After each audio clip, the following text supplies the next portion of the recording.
break down. It breaks off. Yes. We'll break off, we'll break it. Yes. All right, so you're looking at a replica of a first century olive press. This is where we make olive oil. Olive season is in October, November. They will harvest the olives, come here and put the olives in this basin along with the pits, everything, the whole olive basically. Then tie a donkey around this yoke or harness, and then the donkey will start going in circles. Be careful. And crushing the olives. That is the first step. This is an 800 kilogram stone made of limestone. Okay? So it's very heavy. After about 100 times going round and round, you're left with olive paste. Paste or mash, however you want to call it. Then this paste is inserted in the pockets of these baskets.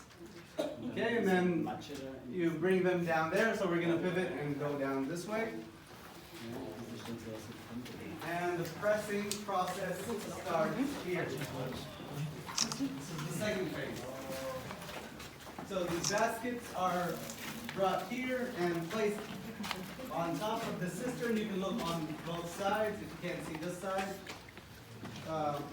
So here, there's a hole underneath these baskets. They are placed and piled about 7 to 10 high.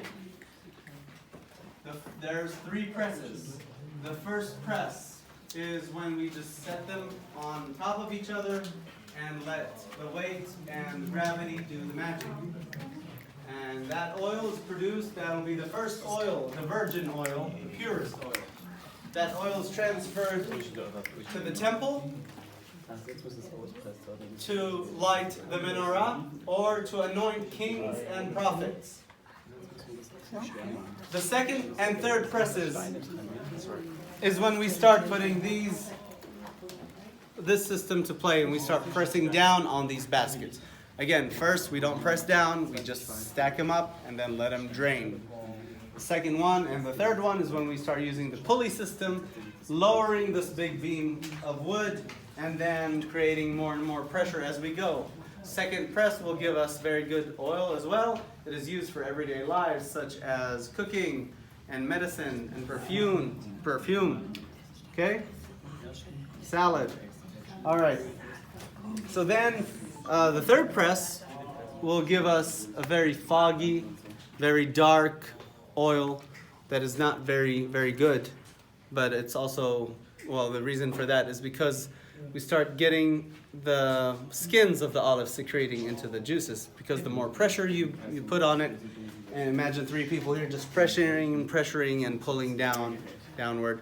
So that's where you get that foggy, very dark, almost brownish kind of oil. So, have you guys been to Gethsemane? Okay, in Gethsemane, there's the Mount of Olives. Gethsemane is the garden that Jesus walked into before he was crucified. And he prayed how many times? 3 times.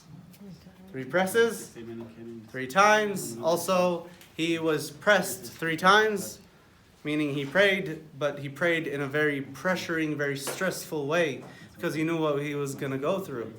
Yeah. So this is the process of making olive oil. That's why Gethsemane is where in the Mount Olives you'll see it all has to do with the story of Christ and how beautiful it is, how the harmony of his life and our lives are coming together little by little. What happened in the third time he prayed? He sweated blood. The third press gives us a very dark brown oil. So that makes sense now? Okay. All right. Thank you. You're welcome. We're going to head this way and make the left. My brother and sister enjoyed this video on YouTube. See you sooner later. God bless.